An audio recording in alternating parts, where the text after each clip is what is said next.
Boa noite a todos. O nosso irmão Ricardo disse que eu sou muito didático, mas nessa palestra de hoje não é possível ser didático, porque ela funciona como um quebra-cabeça. Para falar sobre os templários, nós abarcamos desde 960 a.C., quando foi erguido o primeiro templo em honra ao Deus único de Israel, o chamado Templo do Rei Salomão. Passamos pelos essênios, que vão mais ou menos de 70 antes de Cristo a 70 depois de Cristo. Entramos na Ordem dos Cavaleiros Templários, que começa em 1118, passamos pelas Cruzadas, que começam um pouco antes, e vamos finalizando até chegar nos dias de hoje. Então é uma palestra tipo puzzle, quebra-cabeça, né? Eu vou começar pelo começo, mas depois nós não vamos seguir uma linha reta, vamos pulando um pouquinho, né? Eu peço a compreensão de todos, porque o assunto é complexo. Bom, esse é o emblema do Grande Oriente de São Paulo, a maçonaria paulista, uma das divisões da maçonaria paulista. Nós temos duas divisões principais e mais algumas ainda, né? O Grande Oriente de São Paulo, que é filiado ao Grande Oriente do Brasil, a grande loja maçônica do estado de São Paulo, que tem uma jurisdição estadual, e o Grande Oriente Paulista e outras ordens maçônicas. Mas, mesmo na grande loja, que não leva a palavra Oriente no seu emblema, o Oriente existe como conceito dentro da maçonaria. O que é o Oriente? Oriente não é o Oriente Médio, é o lugar onde nasce o sol. Os maçons, através de uma rica simbologia, eles afirmam, né, que a luz, e a luz também não é só a luz material, a luz espiritual, ela nasce no Oriente, assim como o sol nasce no Oriente e ilumina em direção ao Ocidente, sempre. A frase em latim é ex oriente luz. A luz vem do Oriente, né? Nos templos maçônicos, como nós estamos vendo aí, o Oriente é onde sentam os dirigentes da loja. E acima da cadeira do presidente da loja está, não dá para se ver direito aqui, mas o olho que tudo vê, que é uma representação da divindade. Da divindade, nome de sua religião, aquela divindade. Deus, Jeová, Javé, Brahma, Tupã. É da divindade que a luz vem, portanto, do Oriente. Então, o templo maçônico, ele representa um universo em miniatura. Existe uma outra frase muito usada na maçonaria, de que o templo é um universo e o universo é um templo. Por isso, em volta, nas paredes, nós temos os signos do zodíaco, como se fosse mesmo um universo. O teto, quem já entrou numa loja maçônica percebe que no teto tem estrelas, é a representação do céu, e embaixo, aquele mosaico de cores contrastantes, preto e branco, representa a matéria, a terra, a dualidade do plano manifestado. Bom, o que tem isso a ver com templários? Nós vamos chegando lá. 960 anos antes de Cristo, o rei Salomão resolveu construir um templo Esse templo tinha sido ordenado, segundo o Antigo Testamento, em Reis 1 e 2, livros do Antigo Testamento, né? Por Deus, num sonho, ao rei Davi. E o rei Davi não conseguiu construir esse templo. Guerras, problemas com vizinhos, sempre acabaram protelando essa construção, que foi retomada pelo seu filho, o Salomão. É interessante notar que na iconografia, nas imagens, a gente sempre vê o rei Davi jovem, lutando contra Golias, e o rei Salomão já um senhor velho, né? E parece que o Salomão é o pai do Davi, mas é o contrário. Davi é como Dom Pedro I e Dom Pedro II, né? Então, o rei Salomão, ele resolveu construir um templo. E ele tinha dinheiro para isso. O rei Salomão foi considerado o rei mais poderoso, mais rico de Israel. Ele tinha as minas de ouro. Tem até um romance, As Minas do Rei Salomão, que depois foi transformado em filme, né? Ele conseguiu reunir todo o povo de Israel. E com grande trabalho e esforço, a juntar tesouros enormes. Uma parte foi gasta na construção desse templo, a outra parte permaneceu, não se sabe aonde.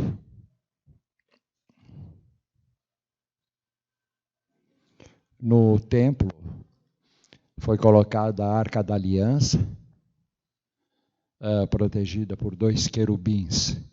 Era um lugar sagrado, chamado Santo dos Santos, onde só se entrava uma vez por ano o sumo sacerdote para pronunciar o nome de Deus. E ao pronunciar o nome de Deus, a plateia, os outros que estavam no templo, né, faziam enormes ruídos para que ninguém ouvisse o nome de Deus. Porque só o sumo sacerdote sabia qual era esse nome. Esse é um desenho que nos dá uma ideia, segundo a descrição bíblica, do que foi o templo do rei Salomão. A grandeza, né? A imponência, a majestade dessa construção. Não judeu, Irã Abif, que é uma figura muito importante na maçonaria.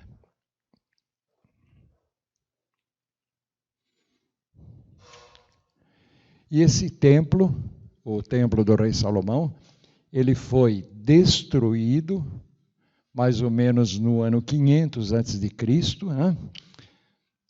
Quando Nabucodonosor invadiu Israel. A partir das ruínas desse primeiro templo, foi construído um segundo templo, o segundo templo do rei Salomão, pelos judeus, por Israel, né? Que durou até um pouco antes da época de Cristo. Quando houve a revolta dos judeus, isso é narrado pelo historiador Joséfo, e o exército romano, então, arrasou com aquele templo. Jesus mesmo dizia, né, que desse templo não sobrará pedra sobre pedra, né? As ruínas do post-califa Omã construiu a mesquita, mais ou menos em cima do templo. Essa é a mesquita de Omã. E aqui as ruínas do templo, do segundo templo, do terceiro. Desculpe, porque eu ainda vou falar um pouquinho do templo de Herodes. Nós vemos aqui o Muro das Lamentações, que existe até hoje lá, essas ruínas, né? É onde o povo judeu, os judeus, os hebreus, eles vão lá se lamentar da perda desse templo, né? E de outras coisas mais. É uma tradição judaica. Sobre esse segundo templo erguido 500 anos antes de Cristo, que foi destruído na época de Jesus, um pouco antes dele, né, Herodes mandou construir o templo de Herodes, no mesmo local. Então, houve 3 templos no mesmo local. E também esse daí, na revolta de Massada, acabou indo para o brejo, né? Sobraram essas ruínas. Bom, agora nós deixamos de lado o Templo de Israel e vamos falar sobre os templários e as cruzadas. Muitos confundem cruzadas ou cruzados e templários. E, no entanto, eles foram bem diferentes. A única coisa que os torna próximos é a missão. A missão inicial dos cruzados era libertar a Terra Santa. E o Islã intolerante não permitia a visitação dos lugares sagrados onde viveu e morreu Jesus. Então se organizavam a partir do povo, da igreja, exércitos, mas não seriam exércitos, seria um monte de gente, né? Com espadas, tudo mais, vamos lá libertar. E conseguiram. Então, a primeira cruzada ela aconteceu em 1096 e foi até 1099, quando eles conseguiram expulsar os islamitas, os muçulmanos, da região, e se estabeleceu um reino cristão nessa área. Foi o reino do imperador Balduíno, ou Balduíno, como alguns dizem. E a segunda cruzada, em azul, lá, ela aconteceu em 1147 a 1149. Houve, na verdade, 9 cruzadas. A última, a nona, foi em 1271 a 1272. Então, as cruzadas, e no meio delas surge, em 1118, a fundação da Ordem dos Cavaleiros Pobres do Templo do Rei Salomão, ou a Ordem dos Templários, como é conhecida, ou os Templários, simplesmente, né? Vocês vejam que foi depois da primeira cruzada. E como aconteceu essa ordem? Alguns cavaleiros nobres da França, da região de Champagne, resolveram ir até a Terra Santa, que no momento se encontrava sob domínio cristão, com o rei Balduíno, e pediram para o rei Balduíno para estabelecer-se em algum lugar nas ruínas do templo do rei Salomão. O rei Balduíno ofereceu a eles o antigo estábulo, onde se guardavam os cavalos do rei Salomão e de todos os que o sucederam, né? E lá então eles, em 9 cavaleiros, 9 apenas nobres, ficaram durante 10 anos. Esse período é completamente desconhecido o que foi feito nesses 10 anos que eles permaneceram lá. O que nós sabemos apenas é que, numa tradição da Idade Média, cada senhor, cada dono de um condado, de um baronato, de um reino, enfim, feudal,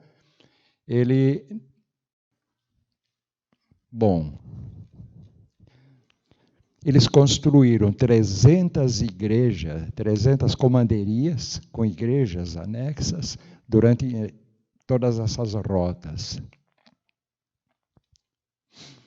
Quem eram os construtores de igrejas, catedrais, pontes, castelos, fortalezas na época? Eram os maçons. Maçom, para aqueles que não tem contato com a ordem, significa pedreiro. A maçonaria é a herdeira da tradição dos construtores da antiguidade. Então, eles contratavam pedreiros. Vocês vejam que até hoje a gente fala em loja maçônica e na área da construção se fala em alojamento. Na maçonaria nós temos aprendizes, companheiros e mestres. E na área da construção nós temos o servente, o oficial e o mestre de obras. Então, seguindo essa tradição, a maçonaria moderna surgiu. Mas naquela época a maçonaria era operativa, hoje é especulativa.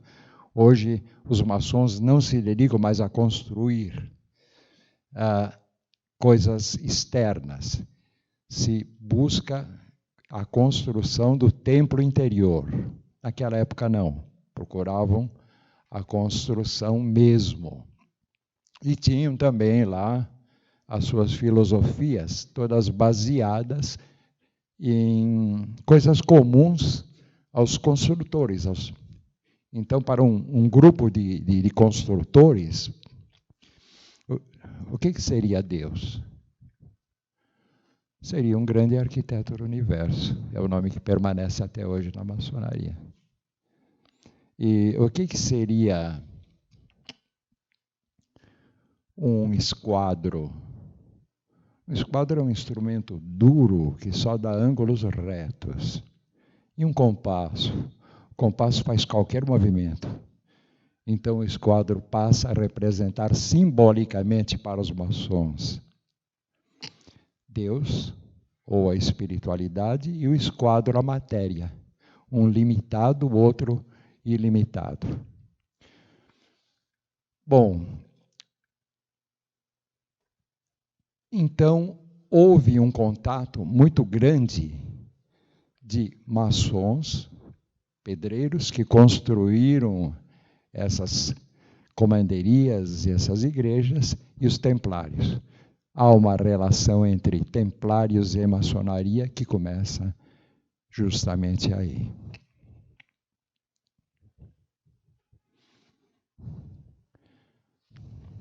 O cavaleiro templário, ele usava armadura, espada e tinha um avental branco com uma cruz característica que até hoje é conhecida como cruz templária.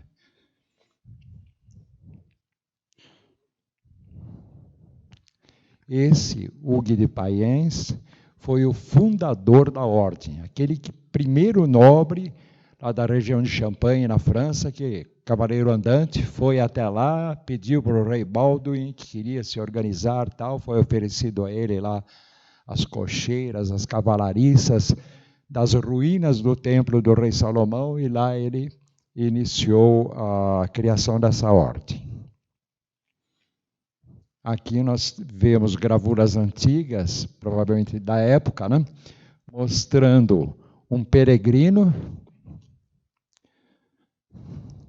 e a proteção que ele recebia dos cavaleiros templários durante o percurso, durante a peregrinação até as Terras Santas. Os templários foram crescendo, se organizando, se tornando uma organização muito poderosa, conforme nós falamos. Se transformaram em grandes guerreiros. Dizem que cada cavaleiro templário valia por 10 soldados inimigos. Por quê? Porque eles eram mais fortes, mais musculosos, mais hábeis? Não. Porque pela primeira vez na história se uniu a religião e o militarismo, a fé. Eles lutavam por um ideal, ao passo que os exércitos, todo mundo sabe, lutam por dinheiro, não é? Principalmente na Idade Média, mercenários. E um mercenário, ele vale 1/10 de alguém que luta por um ideal.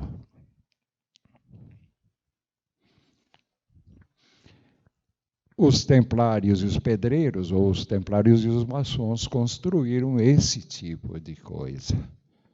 Esse é um castelo. Isso é uma comanderia templária. Outra. Essa é bem famosa, de Roslin. A cruz templária, e o escudo deles mostrava sempre 2 cavaleiros em um cavalo.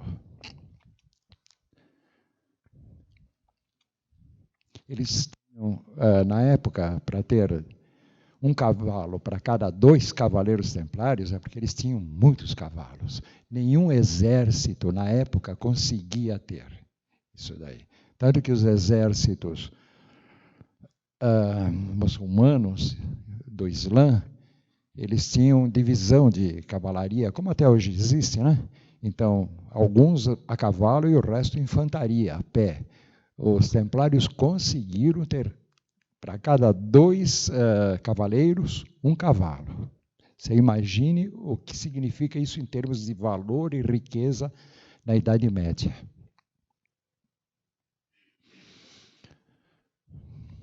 Bom, aí eu já estou adiantando, né, que Jacques de Molay foi o último grão-mestre templário. No ano de 1314, ele foi para a fogueira. E por que aconteceu isso? Porque os templários se tornaram tão poderosos que começaram a emprestar dinheiro para a igreja e para o rei da França.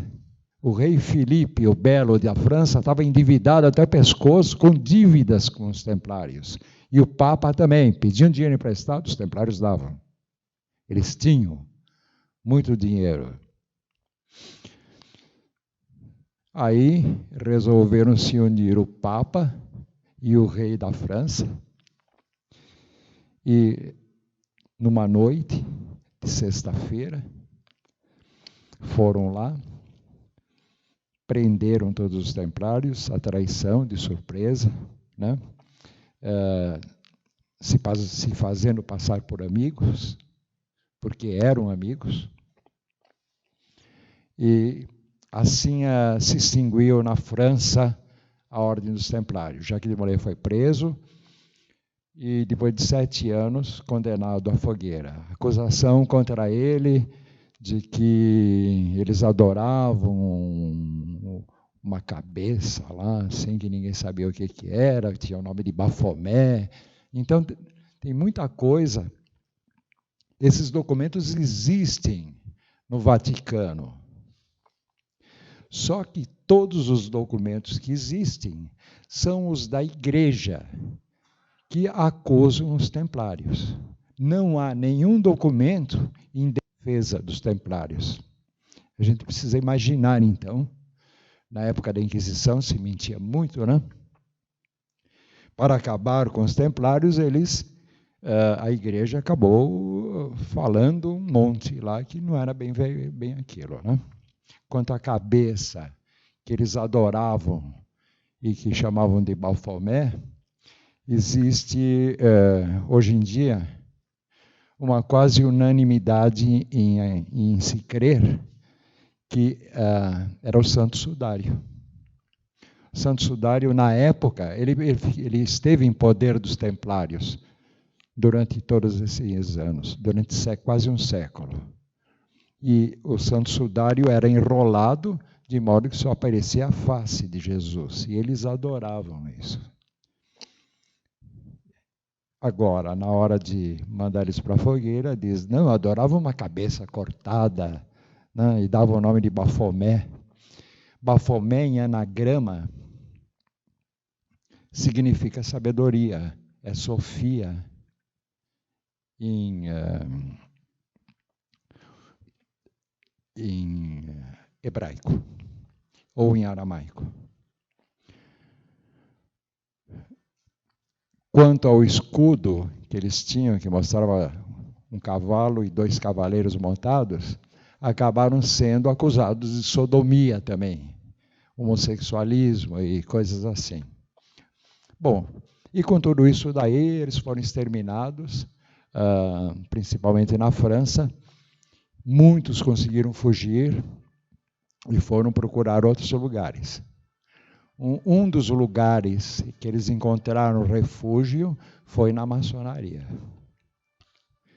Encontraram refúgio também na Ordem Rosa Cruz, mais tarde, e em várias associações e instituições esotéricas longe da igreja que os perseguia.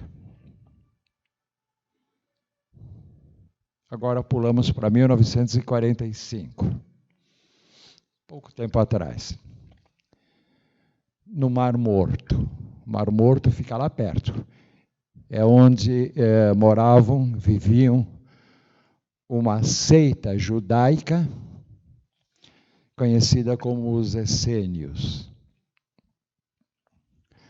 Os essênios, o povo de Israel estava dividido em várias tribos, né? Sempre houve muita divisão, os fariseus, os samaritanos, enfim. E os essênios eram uma comunidade judaica que se estabeleceu às margens do Mar Morto e que se dedicava a curas, por isso eles eram chamados também de terapeutas, médicos tanto da matéria como do espírito, e levavam uma vida muito simples, com orações, jejuns, hábitos de pureza, dedicação a Deus, prática de virtudes, etc. e tal. Alguns dizem, mas não há nada provado, que Jesus, o Cristo, viveu entre eles. O Mar Morto é um dos lugares mais baixos da Terra. Ele está, me parece que 400 metros abaixo do nível do mar. E por que o mar não cobre? Porque tem uma cadeia de montanhas separando o mar do Mar Morto, o oceano do Mar Morto, né? Então tem um pouco de água lá, é salgada, a água é tão salgada que uma pessoa não consegue morrer afogado lá. Você flutua no Mar Morto, de tanto sal que tem na água, né? E é isso daí, não tem vegetação, é deserto. E é uma região cheia de cavernas.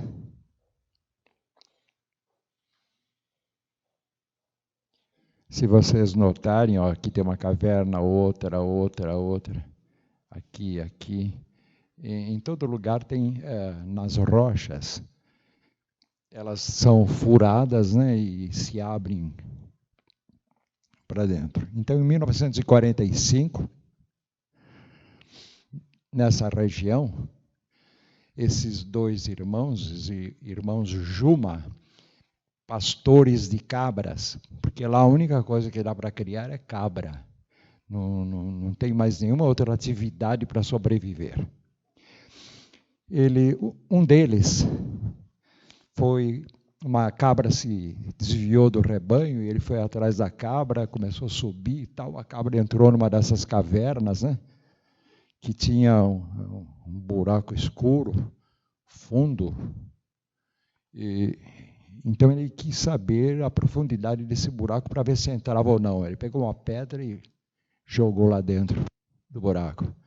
E fez um barulho como se a pedra não caísse na areia ou em outra pedra lá no fundo, mas num jarro, em alguma coisa de cerâmica. Aí ele ficou curioso, né?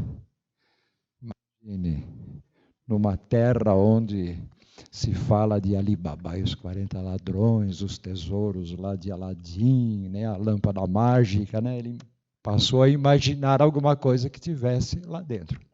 E ele desceu e encontrou realmente um jarro, um vaso de barro de mais ou menos 1 metro de altura. Tocou, destampou, e para decepção dele, tinha uns pedaços de couro enrolados lá. Pensei que tinha tanto tesouro aqui, joias, coisas, uns pedaços de couro. Bom, vou levar lá para minha família, a gente vai ver o que faz com esse couro. Ele levou lá para a família dele. E lá acharam que seria muito bom aquilo lá para forrar as sandálias. Fazer uma espécie de... Como é que a gente chama? Palmilha. Palmilhas para forrar as sandálias. E começaram a recortar, mas tinha muito. Depois eles descobriram mais vasos lá também com mais pedaços de couro. E aí resolveram vender. Foram até a região mais próxima, habitada, e lá trocaram aquele monte de couro por um saco de laranjas. O novo dono pôs esse couro, porque achou que estava muito úmido, era sapateiro ele. Então ele estendeu varais e pôs os couros lá para tomar sol, para tirar o mofo.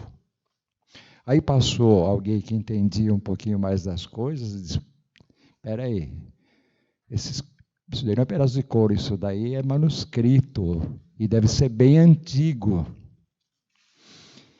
Comprou, arrematou o lote e assim foi indo de mão em mão até que chegou no... Esse é o pedaço de couro.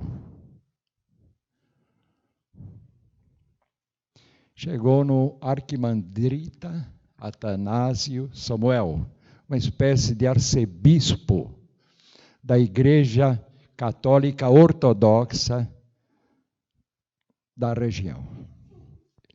Esse Atanásio aí, quando viu aquilo, ele conhecia as coisas. Ele disse, nossa, isso daqui deve ter quase 2000 anos, esses pergaminhos, né? Pelo tipo de escrita. O que ele fez? Como documentos históricos não podem ser vendidos, aqui no Brasil também, se você achar um tesouro de espadas e moedas antigas, passa a ser propriedade do governo, do Estado. Lá também. Então ele escondeu na cueca, como já é tradição fazer aqui no Brasil, né? E foi para os Estados Unidos. Chegando lá, ele anunciou no Times a venda desses documentos, que ele nem sabia exatamente o que era, mas sabia que era muito antigo e muito valioso, por $250 mil. E a sorte é que esse homem, Igael Yadin, historiador judeu da Universidade de Israel, viu aquele anúncio, foi lá e arrematou. E hoje em dia, então, todos esses documentos passaram a fazer parte do Museu dos Manuscritos de Israel. Construíram um edifício imponente, onde eles estão até hoje. Estão todos aí.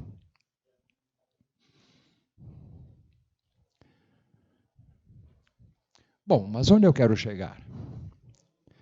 Calma, pessoal, a gente vai unir esse quebra-cabeça, né?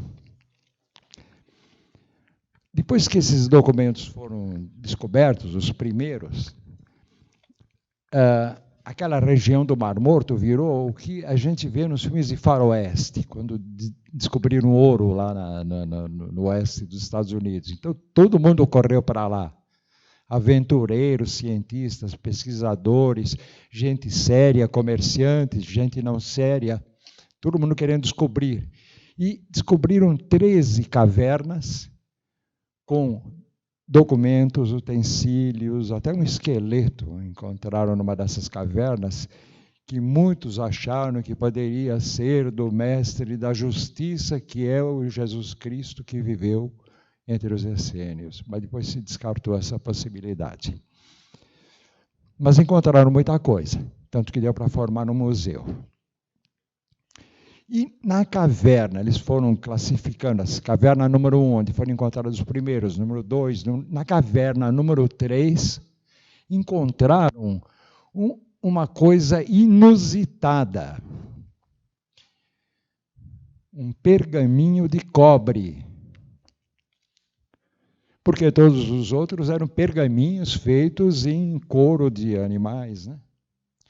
Gravado, totalmente gravado, mas indecifrável. Estava tudo grudado, cheio de zinabre. E levaram mais de 20 anos para criar uma tecnologia em Londres para separar essas placas e tentar decifrar o que estava escrito.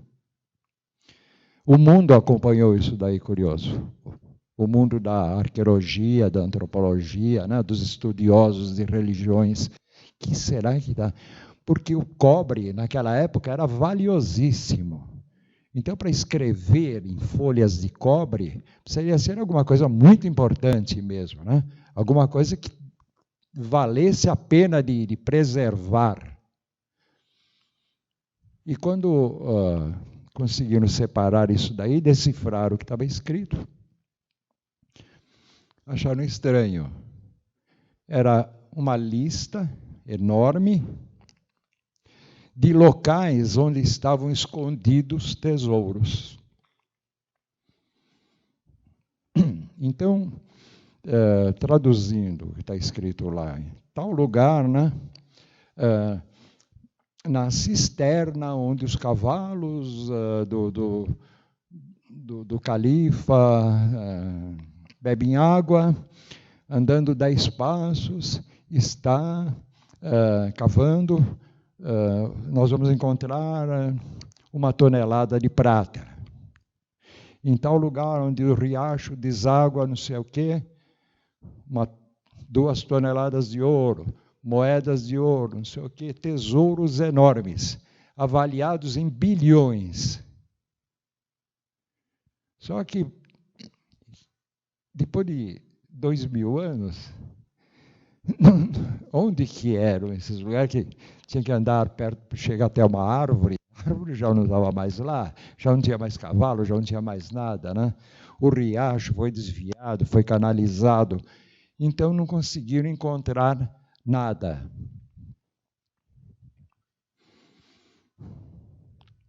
Esse é um pergaminho de cobre restaurado.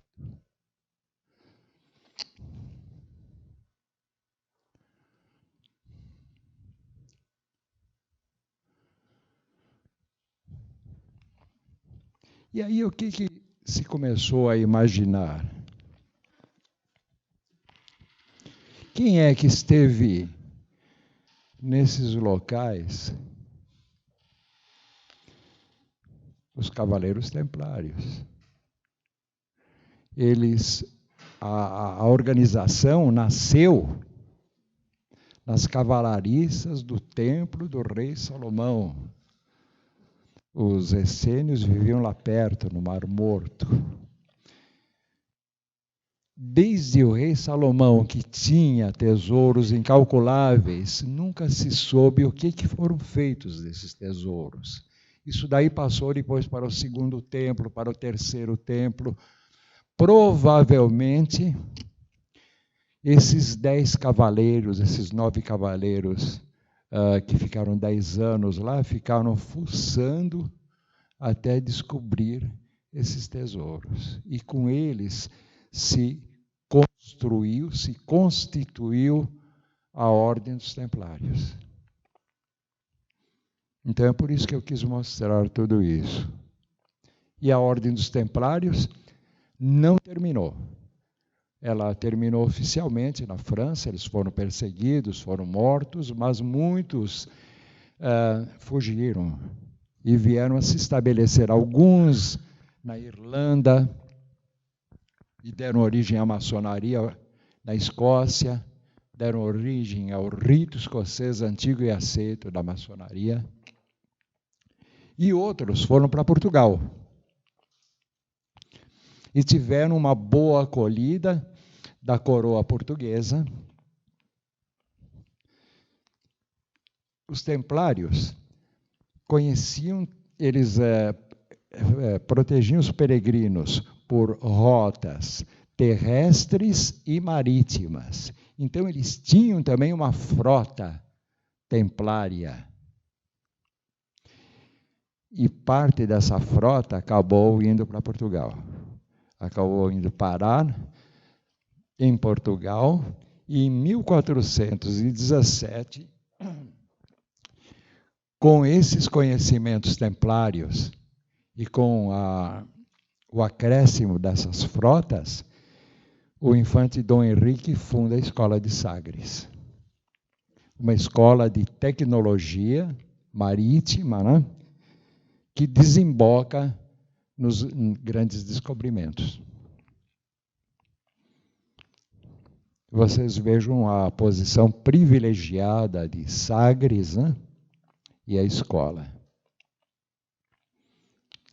E os castelos templários que começaram a ser construídos em Portugal, Tomar e outros.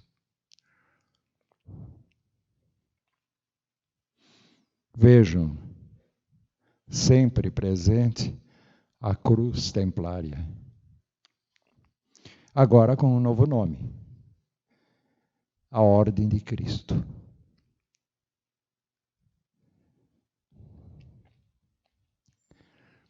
Na Torre de Belém, construída em 1500, aproximadamente, também por inspiração templária, essa torre foi construída com o pretexto externo de prestar ajuda humanitária a todo e qualquer embarcação, navio que precisasse de alguma ajuda. Era só chegar até a torre lá que eles consertavam o navio, atendiam os feridos, enterravam os mortos que houvesse no navio, davam alimentos para quem tivesse fome, propósitos humanitários. Mas, na verdade, não era bem assim. O propósito oculto da construção da Torre de Belém era espionar a tecnologia estrangeira. Então, o navio vindo lá de qualquer parte do mundo, né? Ele, precisando de auxílio, aportava na Torre de Belém, lá, recebia, consertava tudo mais, mas eles observavam tudo como é que era a tecnologia da época. Foi assim, com a Torre de Belém e a Escola de Sagres, que se conseguiram avançar tanto na arte da navegação, e isso daí vai desembocar na descoberta do Brasil. Vocês vejam os navios com a Ordem de Cristo, né? E não com a bandeira da coroa portuguesa. Inclusive, os que chegaram ao Brasil, né?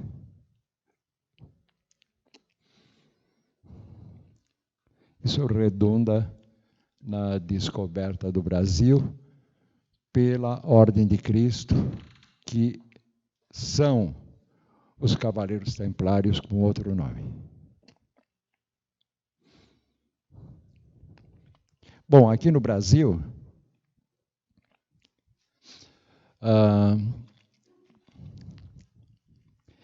os Templários, então me parece que nada acontece por acaso nesse mundo, né? Toda essa história, a partir da Fenícia, que cedeu um arquiteto para que o rei Salomão construísse o templo, e todos esses desdobramentos, isso daí é uma missão. É uma missão não de um homem, não de uma geração, não de um país. Seria um desígnio de alguma força maior, de alguma lei superior, né? Porque a luz vem do Oriente e ela tem que chegar ao Ocidente. No começo nós falamos isso, né? A maçonaria sempre acreditou nisso, e outras escolas iniciáticas também acreditam nisso. Swedenborg também afirmava isso. Então, vocês veem que a civilização, a luz, o progresso, chegou do Oriente ao Ocidente através dos Templários. E continua aqui. Dom Bosco, ele teve visões de que aqui no Brasil seria o futuro do mundo. E Chico Xavier também. Escreveu até um livro, né? Brasil, coração do pátria do Evangelho, coração do mundo, dizendo que aqui é a terra prometida. Aqui florescerá a nova civilização. Então, apesar de todos os percalços que nós estamos passando em política e tudo mais, aqui é a terra do futuro. Eu vou abrir um adendo aqui. Eu queria comentar algumas coisas, mas não gravar. É possível? Não. Então, depois eu falo quando terminar a palestra.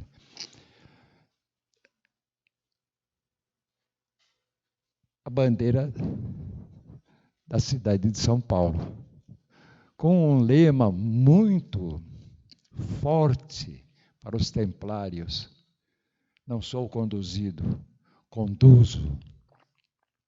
Os templários gostavam dessas frases fortes. Na bandeira deles estava escrito: não por nós, Senhor, mas para a tua glória.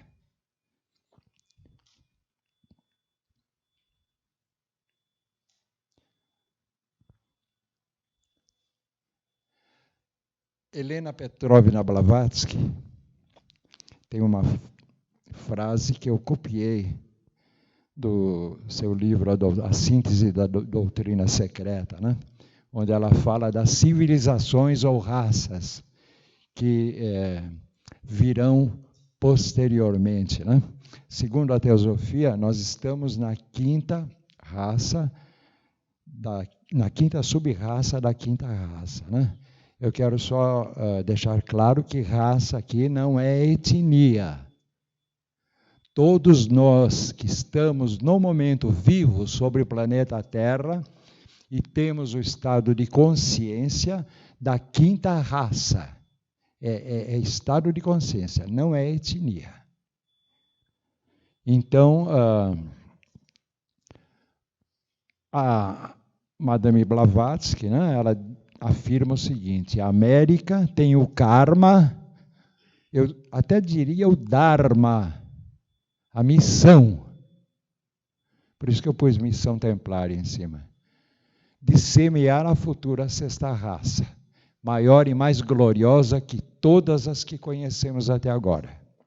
Os climas mudarão e já começaram a mudar.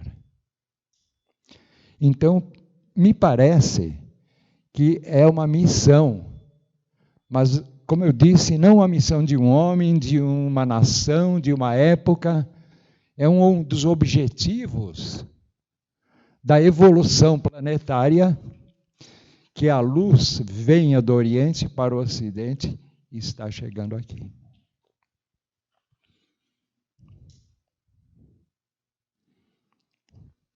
Era isso que eu tinha a dizer. Obrigado. Então, obrigado.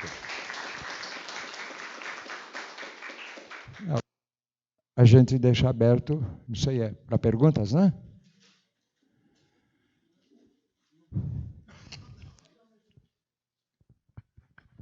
Se alguém gostaria de fazer uma pergunta, esclarecer, gostaria que fosse usado o microfone para todos pudessem participar. Boa noite.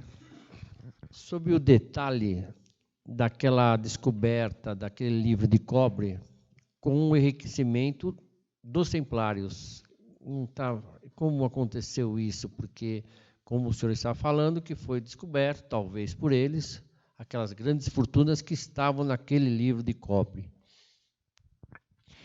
Bom, esses documentos, esses pergaminhos de cobre, numa das listas, tem uma parte lá que não está meio rasgada, então fica sujeito a várias interpretações. Mas uma das interpretações é que na própria lista já assinala-se que há uma cópia dessa lista em local bem guardado. Um local bem guardado talvez não seja exatamente uma daquelas grutas, mas talvez na época em que o imperador romano foi lá e acabou com os essênios, né? Então eles escondessem rapidamente pergaminhos, documentos e tudo que fosse valioso naquelas grutas, uma das cópias.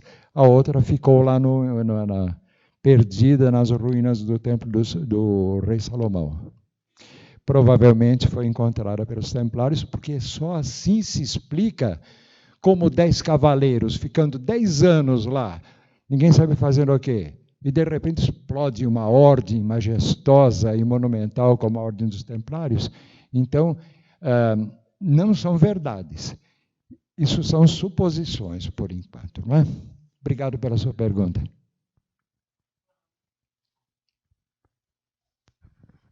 Boa noite. Uma questão você falou da questão do dinheiro, voltando nessa mesma questão, colega.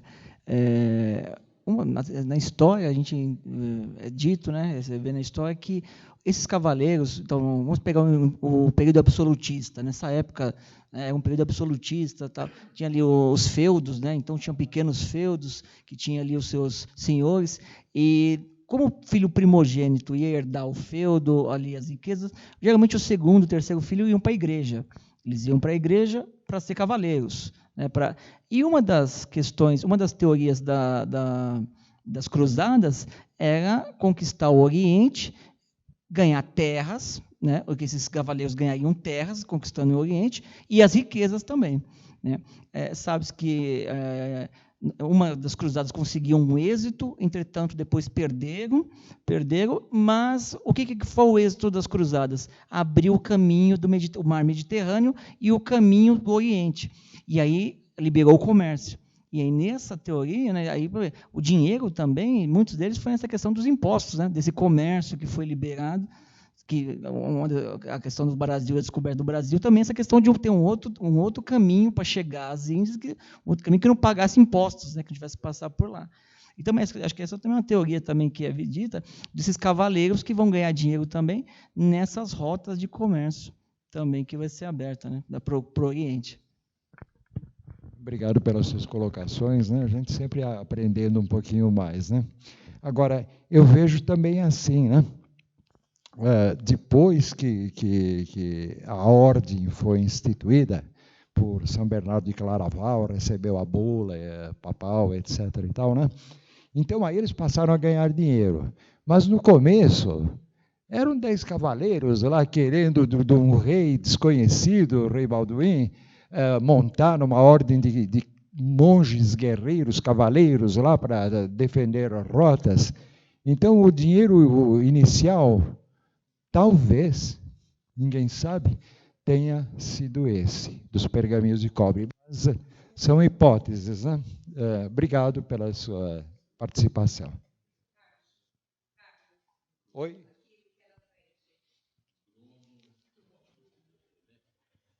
Opa, quem? Boa noite.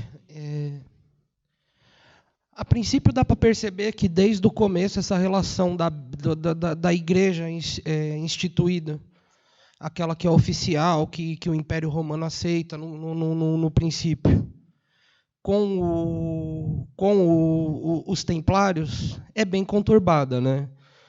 Há muitos escritos aí que dizem, inclusive, que assim não foi assim tão tranquila essa aceitação deles no templo. Para usar uma palavra moderna, essa articulação não foi tão fácil, né? Pelo Hugues de Pain, pelo São Bernardo, por quem veio a ser São Bernardo depois, né? Diz até que envolve até o assassinato ou do prefeito de Jerusalém do período ou do Papa. Eu não me recordo bem quem foi, porque assim existiu uma resistência a essa ocupação deles no templo, que depois que rompeu, eles tiveram aí esse avanço todo, não só financeiro, né, nem bancário, porque a arquitetura gótica também ela dá um salto quântico, ela pula ela tem uma caminhada e de repente ela usa de outros conceitos e outras que devem ter vindo de algum lugar, né? Então, assim, em determinados momentos, os templários eles conseguem esse apoio que não foi fácil. Aí depois eles enriquecem, aí eles incomodam. Então, assim, a princípio parece que essa luz que vem do Oriente, ela sempre entrou em atrito com os oficiais, né, que eram a igreja aceita, a igreja oficial do Império, né? Às vezes o que eu queria perguntar é assim, porque às vezes a gente não entende os momentos onde eles se aproximam e depois aonde eles rompem, né? A princípio, quando se fala da primeira construção do templo lá de Salomão, né, é um período muito próximo a uma era diluviana. Depois do dilúvio, parece que essa luz ela começa novamente a caminhar, né? E talvez conceitualmente algo o mais semelhante possível, parecido com isso, talvez seja essa explosão dos templários, onde novamente nós temos uma divulgação, né, a utilização de algum conhecimento vindo dessa fonte, né, e essa distribuição que espalha, né, igual espalhou no período da Fenícia, da Mesopotâmia. Então, assim, junta em determinado momento e rompe rápido, né? São vários atritos. Gostaria de saber um pouquinho mais sobre isso, né? Obrigado pela sua pergunta. É missão. Missão não é uma coisa fácil. Né? Sempre quando alguém é dado uma missão, é porque se sabe que vai encontrar dificuldades, porque senão deixa de ser missão. Então, a missão templária teria que enfrentar todos esses obstáculos. Realmente, a luz ela só avança vencendo as trevas. E as trevas, às vezes, são difíceis de vencer. Né? Tem muita coisa que não deu tempo de falar, numa palestra só é impossível, né? Mas os cavaleiros templários, em contato com o Oriente, eles aprenderam muito. Eles aprenderam com os gnósticos, com o hinduísmo, com as tradições orientais, né? Então, todo esse conhecimento foi trazido para o Ocidente através também dos templários. E eu acho que até em certo grau, não o rei Filipe o Belo, mas o Papa, tinha alguma razão em não gostar dos templários, porque eles traziam um conhecimento esotérico dos rabinos, da cabala, do sufismo, né? De Mitra, de todas aquelas tradições muito sábias do Oriente. Então, essa é também a verdadeira luz que vem do Oriente e chega ao Ocidente pelas mãos templárias.